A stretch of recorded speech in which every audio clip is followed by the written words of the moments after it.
আজকে নবগঠিত এই জাতীয় সংসদের তৃতীয় কার্য দিবস ছিল। এর আগে 12 এবং 15 তারিখ আমরা বসেছিলাম, আর এবার এসে আমরা বসলাম আজকের এই দিনে।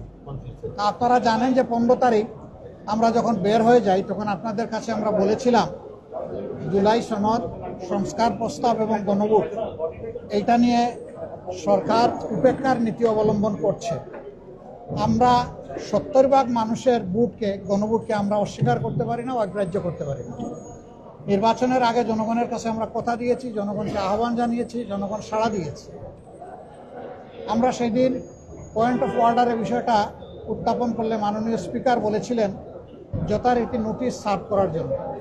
আজকে আমরা সেইভাবেই নোটিশ দিয়েছিলাম এবং নোটিশের উপরে আলোচনা শুরু হয়, নোটিশ পড়ে শোনানো হয়। তারপরে অনেক বাধা এসেছে, আপনারা হয়তো দেখেছেন, স্বাভাবিকভাবে না দেখার কথা না, দফায় দফায় বাধা এসেছে।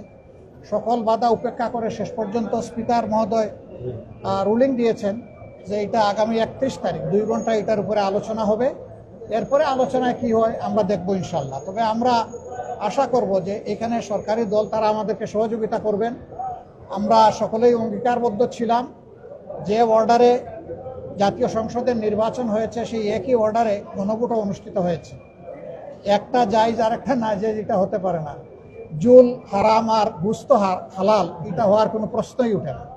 যদি নাজাইজ হয় দুইটাই নাজাইজ হয়ে যাবে। এই সংসদ স্বাভাবিকভাবে গঠিত হয়নি, একটা বিশেষ প্রেক্ষাপটে অনেক ত্যাগ এবং কুরবানি, অনেক রক্তের উপর এই সংসদ গঠিত হয়েছে। তো আমরা এখন অপেক্ষায় আছি, 31 তারিখ আলোচনা হবে, আলোচনায় আমরা অংশগ্রহণ করব। আমরা আশা করব জুলাই চেতনাকে, জনগণের আকাঙ্ক্ষাকে, 70% মানুষের দেওয়া ম্যান্ডেটকে সরকারি দলও সহযোগিতা করে এটাকেও গ্রহণ করে নেবে এবং এর মধ্য দিয়ে এই সংকট অবসান হবে ইনশাআল্লাহ।